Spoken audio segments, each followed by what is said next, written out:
Boa noite, meus irmãos e irmãs. Alegria poder estarmos juntos agora nesta aula ao vivo, nessa primeira aula da Escola do Carmelo ao vivo deste ano. Eu quero tratar sobre o começo da vida espiritual. Todos nós devemos ter a vida espiritual, levar a vida espiritual a sério. O que está faltando na sua vida para que ela seja espiritual? E o processo é sempre ser menos carnal. Menos carnal não significa ser menos humano. Pelo contrário, ser mais humano. Você já começou a sua vida espiritual? Pois bem, a vida espiritual é um grande desafio. Um grande desafio. A vida espiritual há sempre a ação de Deus e a nossa ação. Há momentos que Deus age mais. A ação é mais nossa. Os místicos tratam disso, e especialmente São João da Cruz, da noite escura ativa e da noite escura passiva. A noite escura ativa é quando nós agimos. Nós agimos, embora sustentados pela graça de Deus, mas temos que avançar alto mar com braçadas. Na noite escura passiva, é Deus que está agindo, é Deus que nos está transformando. Embora nós não estejamos sabendo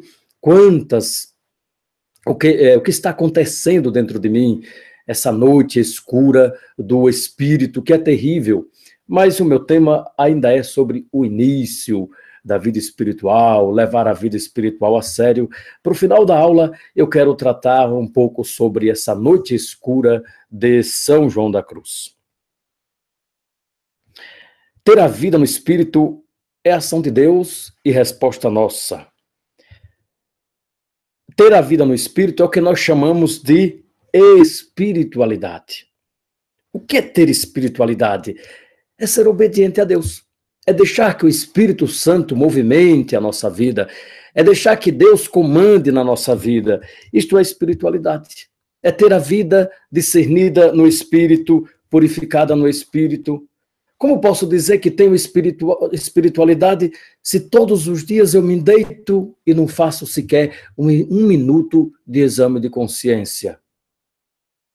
Você pode ter momentos fortes de espiritualidade, mas não fazer exame de consciência significa que a sua espiritualidade está fraca. Então é preciso começar. Quer ter vida espiritual? Faz o exame de consciência cotidianamente. E para ter vida espiritual não significa abandonar as devoções. Ora, como é que eu vou abandonar o terço? Não. Abandonar a leitura das Sagradas Escrituras. Não, tenho que rezar. Eu necessito da oração. Então, ter vida espiritual não significa abandonar as devoções. Eu já ouvi tantas pessoas dizendo aí, eu já abandonei tudo, já não faço mais novena, já não rezo mais o terço, agora minha vida espiritual é mais profunda. Tome cuidado, porque está muito rasa.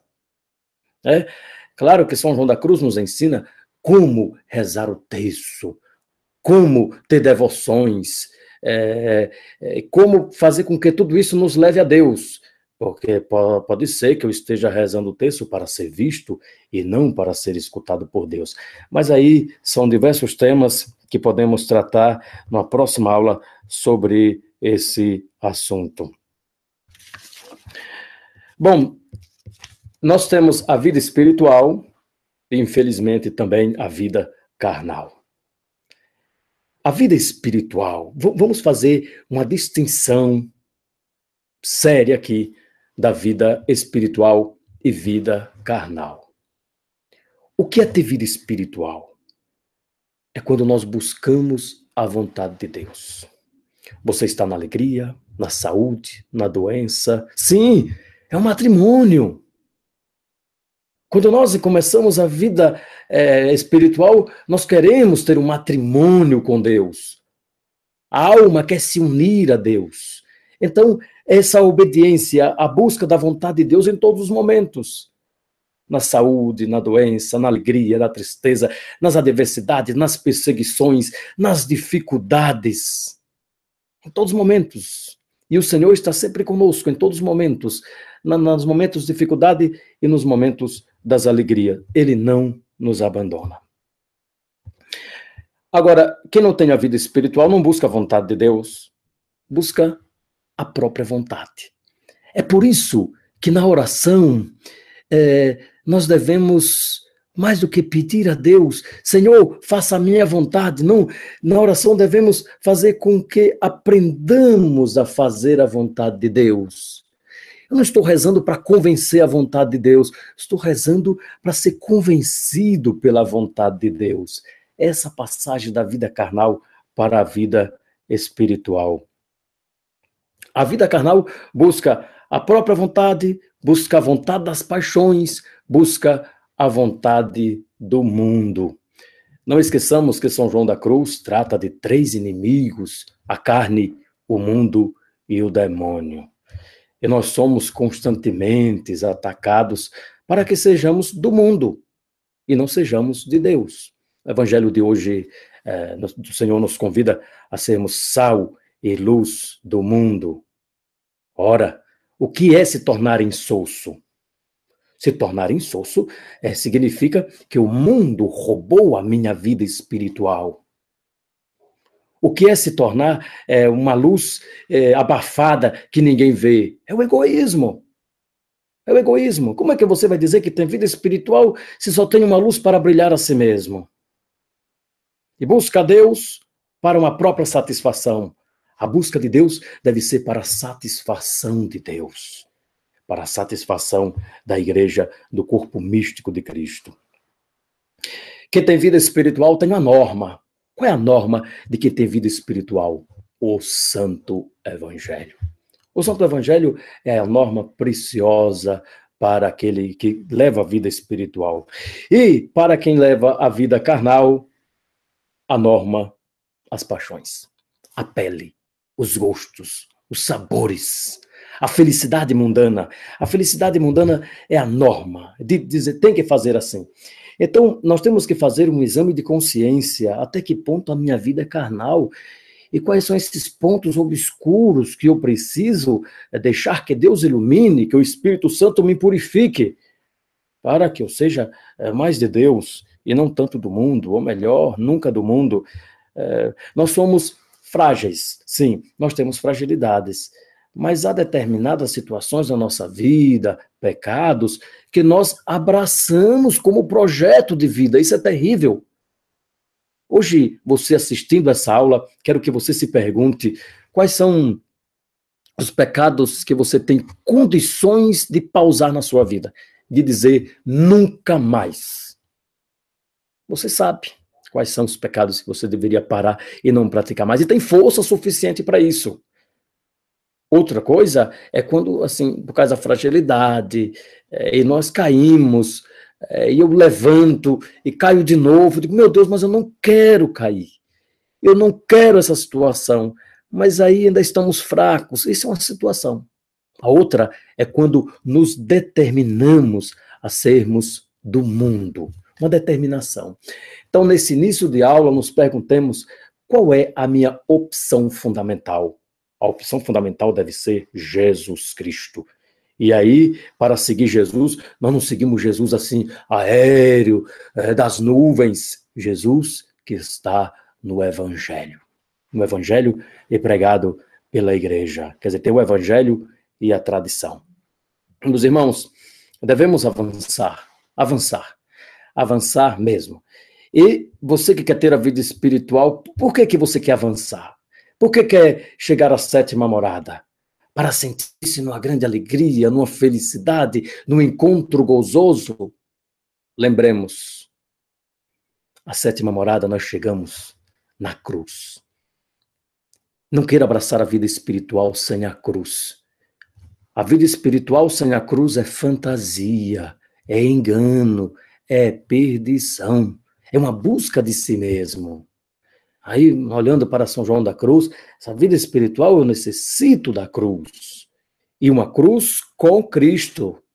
Com Cristo.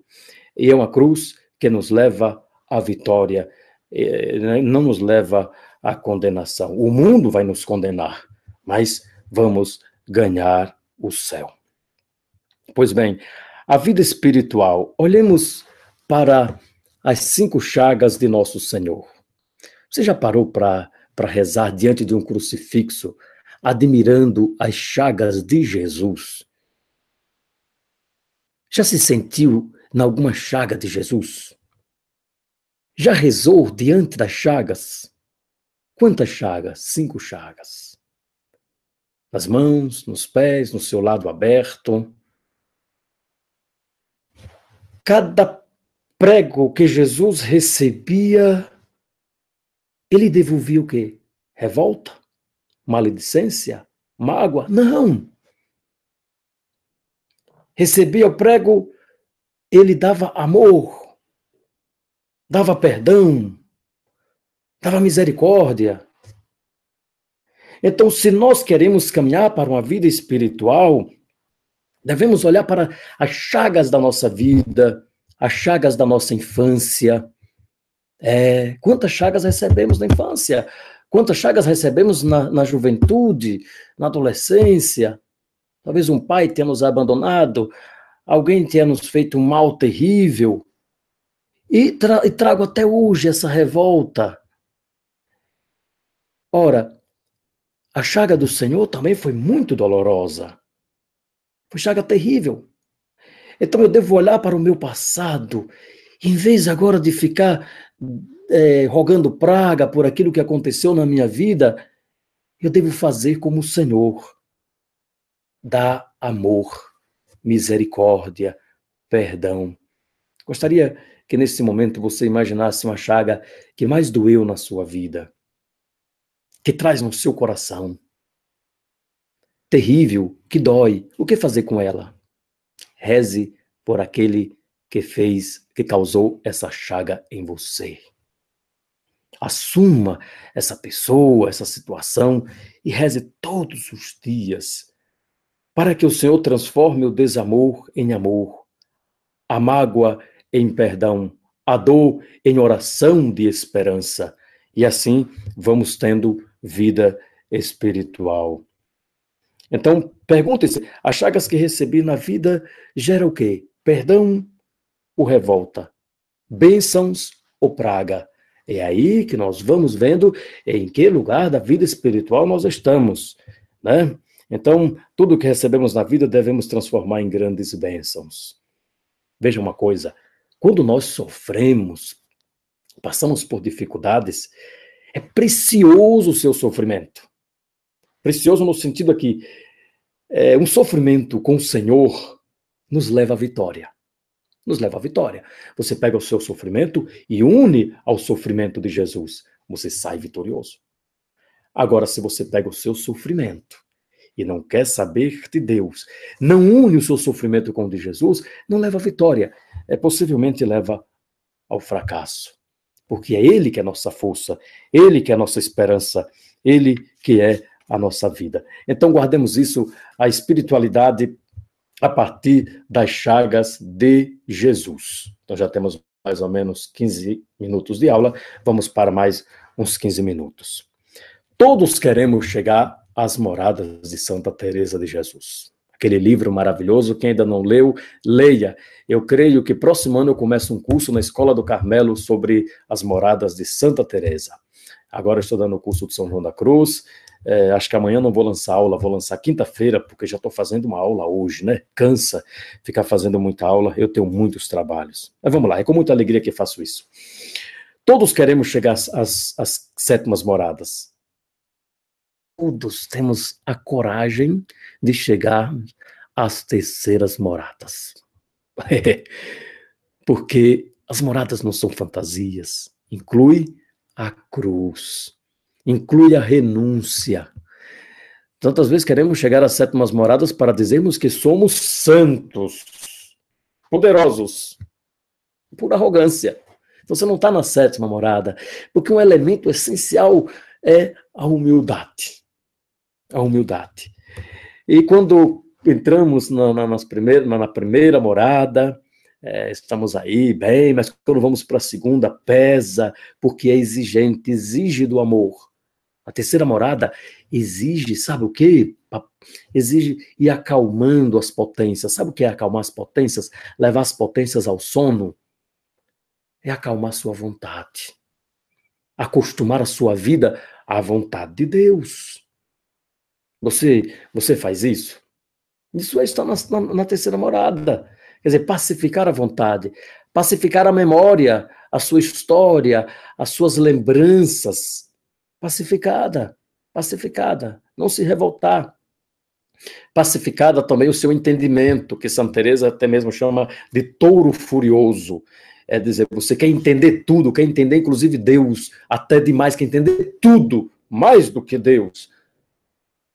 Então nós pacificamos, preparados já para o Senhor, se quiser nos elevar a quartas moradas. Porque aí é o sono das potências na passividade, o que nós diríamos também da noite escura. Esse tema nós vamos tratar com fé em Deus. No final da aula quero dizer alguma coisa sobre a noite escura. Nem todos temos a coragem de chegarmos mesmo a todas as moradas. Todos queremos receber o maná do céu, mas não queremos seguir o deserto, caminhar o deserto por muito tempo. Um caminho de espiritualidade com São João da Cruz é assumir a cruz na sua totalidade e não ficarmos buscando gosto aqui, gosto ali. Ele virá e não carnal. Então, vamos prosseguir.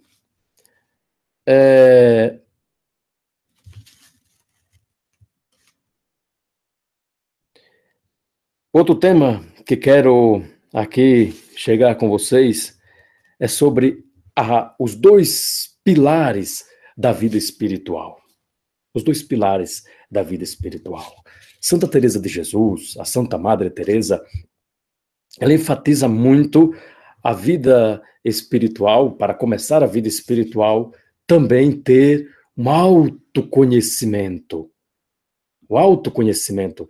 Tantas vezes nós queremos avançar, mas pensamos que não é preciso nos conhecer. Vejamos uma coisa. No início, a nossa oração, ela é gozosa. Assim, aquele gozo mesmo. Nós sentimos. Depois, começam a aparecer securas. E quando vem a secura, aí vem o desânimo.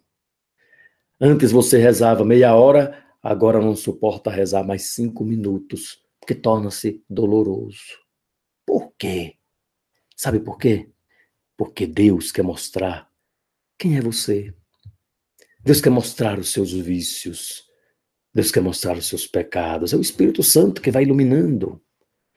Então, é importante esse pilar. Então, os dois pilares, vamos lá.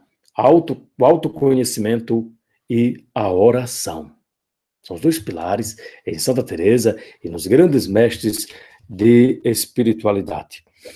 Autoconhecimento, então, vamos tratar desses dois temas, autoconhecimento e oração. Autoconhecimento. Aí o autoconhecimento também tem umas colunas. A primeira coluna, base e muito importante do autoconhecimento é a boa vontade. Boa vontade.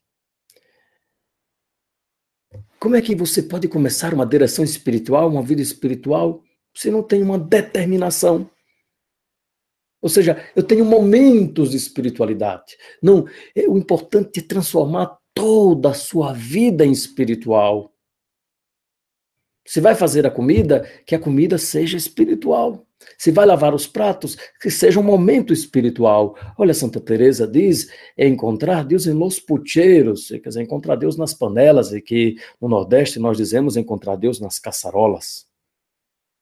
Encontrar Deus nos caldeirões, encontrar Deus nos trabalhos, nos papéis, no escritório, em todos os lugares, na rua, no trânsito, escutando aquelas buzinas, devemos encontrar Deus em todos os momentos. Pois bem, mas voltemos aqui à boa vontade.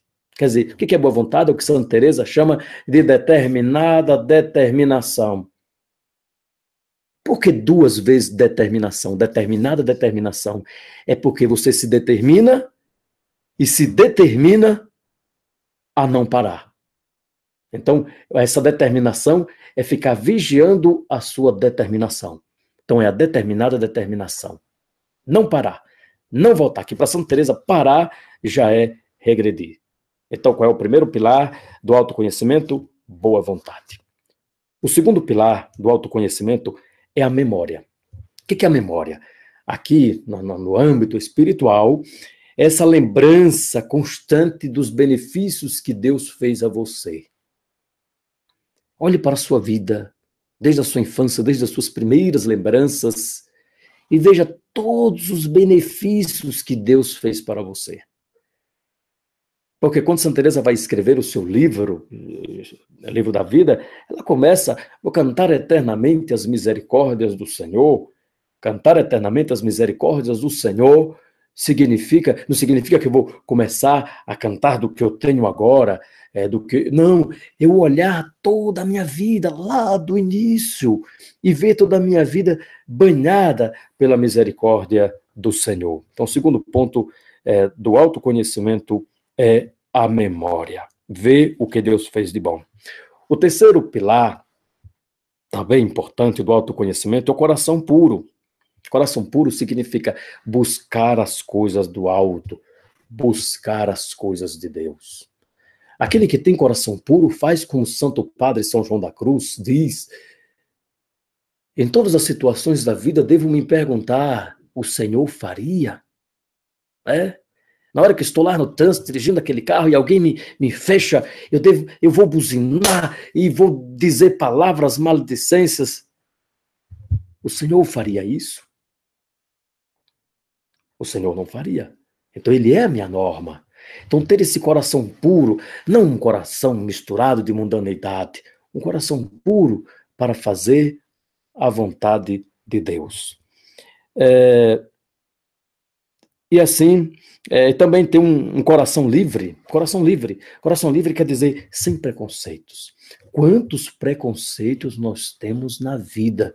São muitos. É pedir a Deus para purificar e dar esse coração livre e não agarrado. Quantas mortes por preconceito. Quanto desamor por preconceito. Quem segue o Senhor, segue sem preconceitos. Bom, essa é uma parte assim do autoconhecimento.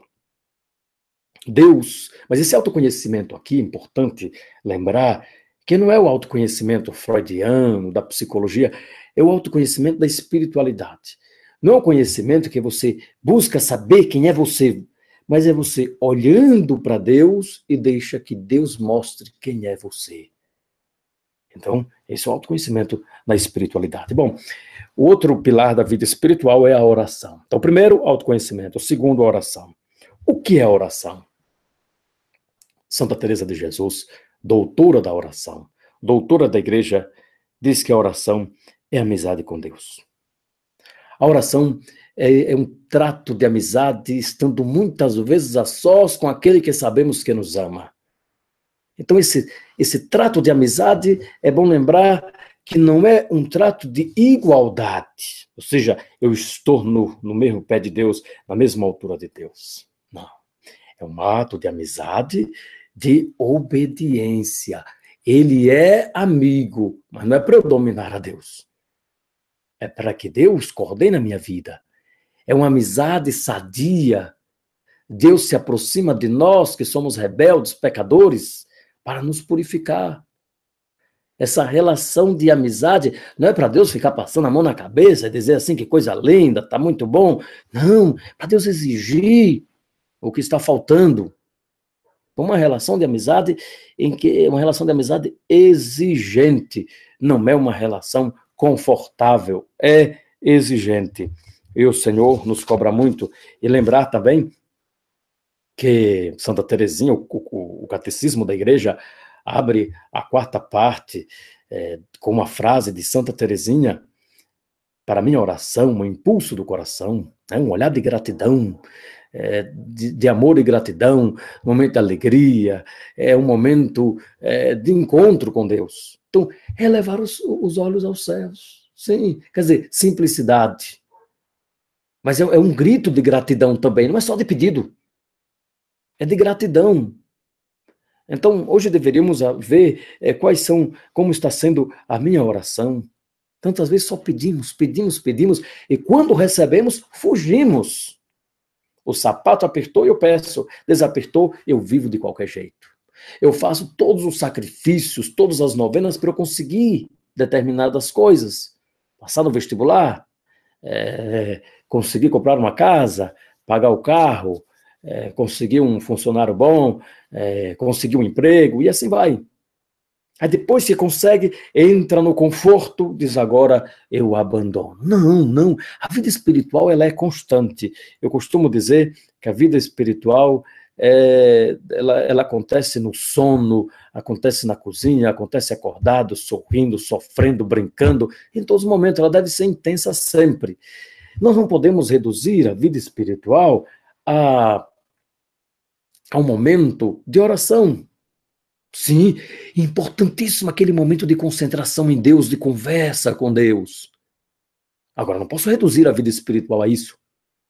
A vida espiritual, ela está na vivência também das virtudes. É aqui que Santa Teresa de Jesus, que muito bem escreveu o tripé da oração, que nós chamamos o tripé da oração teresiana. Quais são as 3 virtudes essenciais para a vida espiritual, além daquela que nós falamos do autoconhecimento?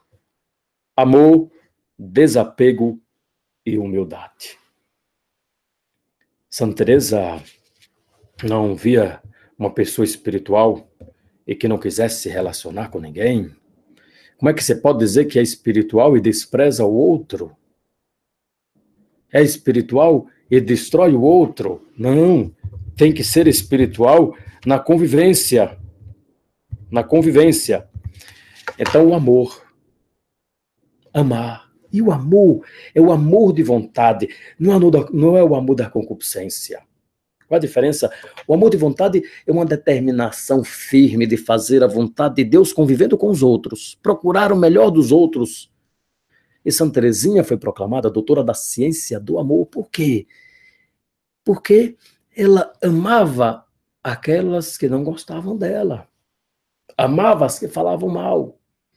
Amavam aquelas que quase que tiravam a paciência de Teresinha. Isso é amor.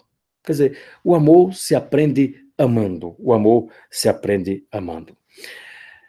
O segundo pilar da oração é o desapego. Oh, quantas coisas nós precisamos nos desapegar. Você pode ser desapegado de tudo. Vestir roupa simples, ter uma convivência simples, nada rebuscado, mas o seu coração pode estar cheio de apegos. Não é a exterioridade que vai confirmar o seu desapego. Não, não é. Não é. E precisamos nos desapegar de muitas coisas. Tem acontecimentos na nossa vida, que, lembrando aqui outra vez das chagas que falava no início da aula, e nós passamos por certas experiências lá na nossa vida, lá há muito tempo, mas eu faço questão de trazer sempre essa lembrança e me revoltar. Que apego é esse? Você tem apego àquelas experiências do passado? Não, se desapega. Muitas vezes nós temos coleções, somos colecionadores de coisas desnecessárias, colecionadores de experiências, colecionadores daquilo que nos fizeram mal. Não, começa a desapegar disso. Pede ao Espírito Santo para purificar o seu coração todos os dias. E se purifica pelo amor e a esperança. Vai purificando, se desapega, desapega, desapega. Há muitas coisas também na exterioridade que precisamos nos desapegar. Isso cada um sabe o que deve se desapegar. Bom, o outro ponto da oração, da base da oração, é a humildade. A humildade. Meus irmãos e irmãs, quando somos humildes, nós não abandonamos a vida espiritual. Veja bem, quando começo a vida espiritual, eu começo com um desejo muito grande de conversão. um desejo de ser mais de Deus. Mas a um determinado momento parece que aparece o desânimo. Por quê? Porque você olha e diz, não, eu não melhoro. Eu continuo com aqueles vícios, faço de tudo e não tem jeito para tirar. Então vou desanimar. Falta humildade. Você está determinado? Então, continue. Continue. Coloca a humildade. A humildade, ela é importante para você se reconhecer diante do Senhor como criatura, como filho, né? Batizado é filho, como filho, abençoado por Deus.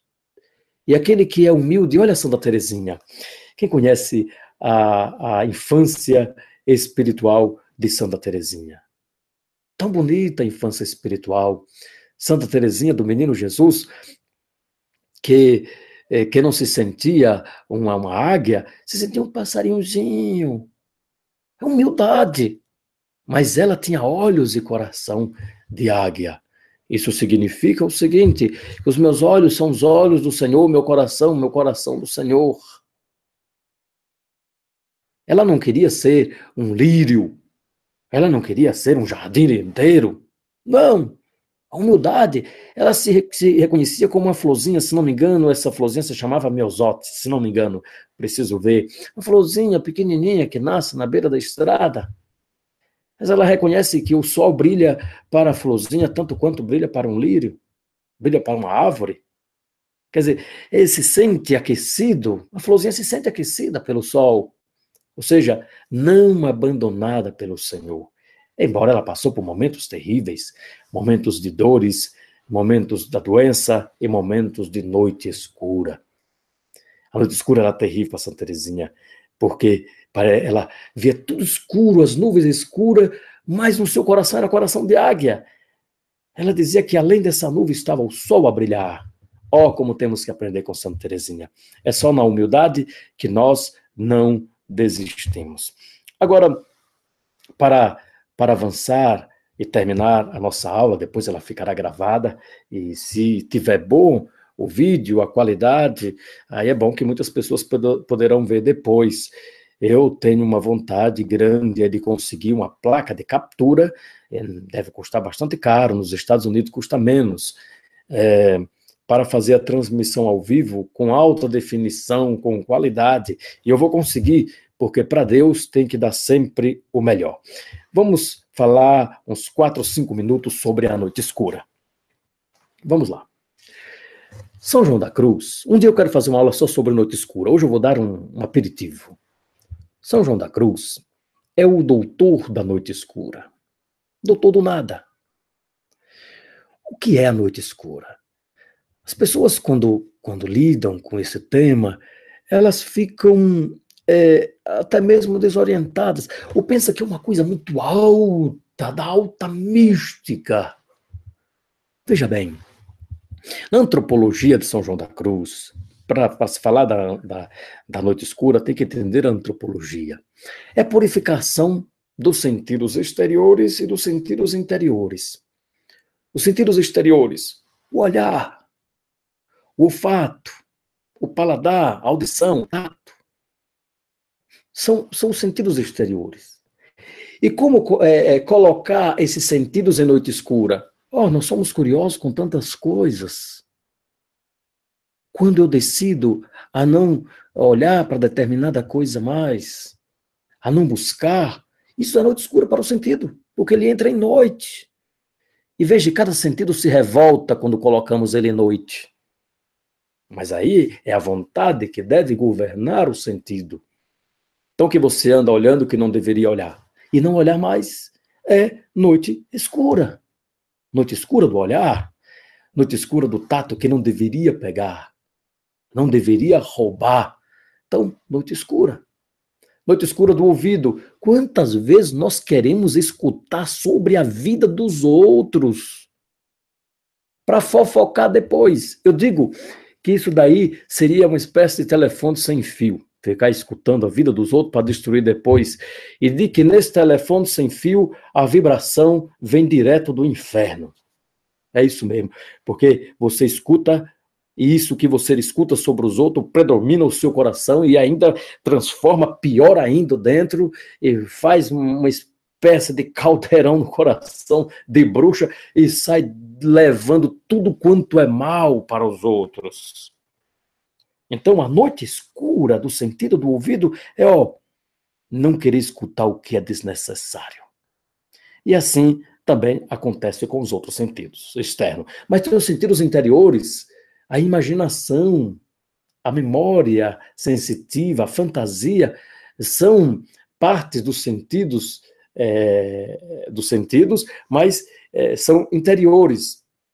Então, tem coisas que eu não preciso imaginar, mas você alimenta a fantasia, porque me causa determinados agrados, mas me distancia de Deus. Então, colocar em noite escura é não imaginar determinadas coisas, não fantasiar, não reservar na memória aquilo que você vê que é desnecessário. Então, isso é noite. Agora, essa é a noite escura dos sentidos. Ativa. A noite passiva dos sentidos seria Deus acalmando.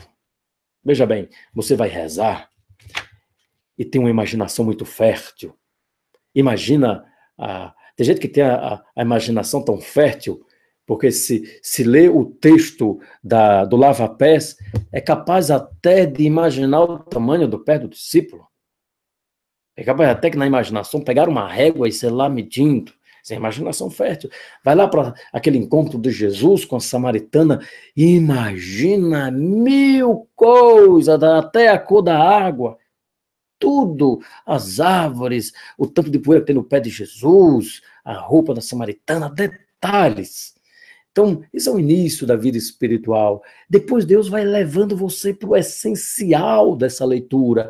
Ele vai colocando em noite a sua imaginação. Antes você conseguia imaginar, agora não mais. Aí você diz, pronto, acho que eu não estou rezando mais. Não, você está avançando na vida espiritual. Isto é, está deixando de ser carnal para ser espiritual. É esse o processo, meus irmãos e irmãs. Então, os gostos vão acabando, aparecem as dificuldades, mas aí exige o quê?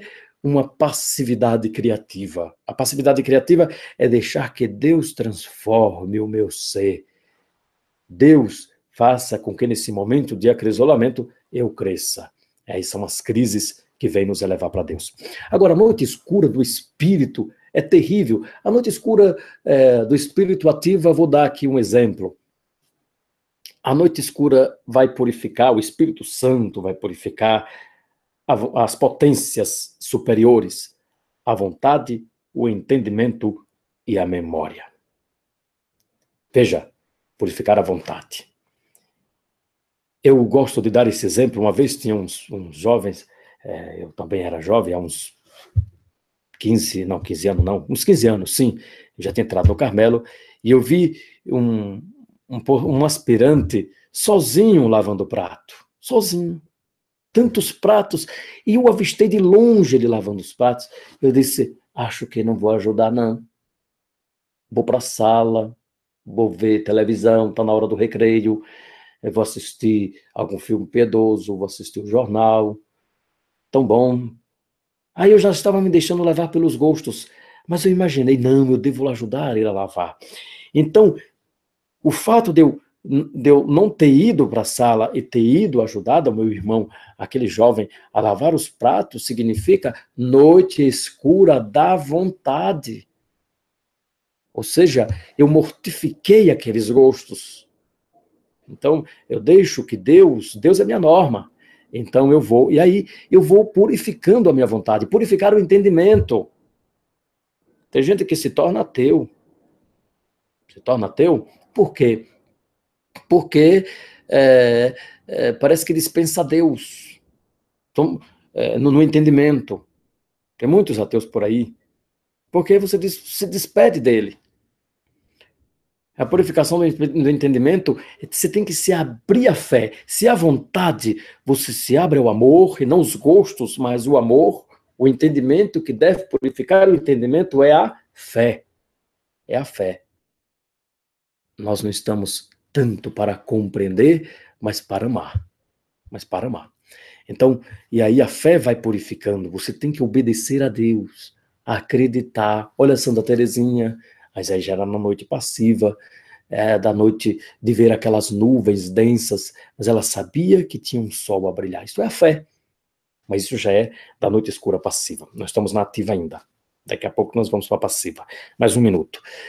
Agora, e também a purificação da memória, você olhar para o seu passado mais uma vez, essa noite escura, ativa do espírito, o que aconteceu na sua vida não leva a revolta, mas leva a esperança. Então, deixar que Deus purifique você pela vida teologal. É isso que nós chamamos de vida teologal, meus irmãos e irmãs. Não se deixar levar pela mundaneidade, mas se deixar levar pela vontade de Deus. E não é possível viver com Deus consciente sem as virtudes teologais.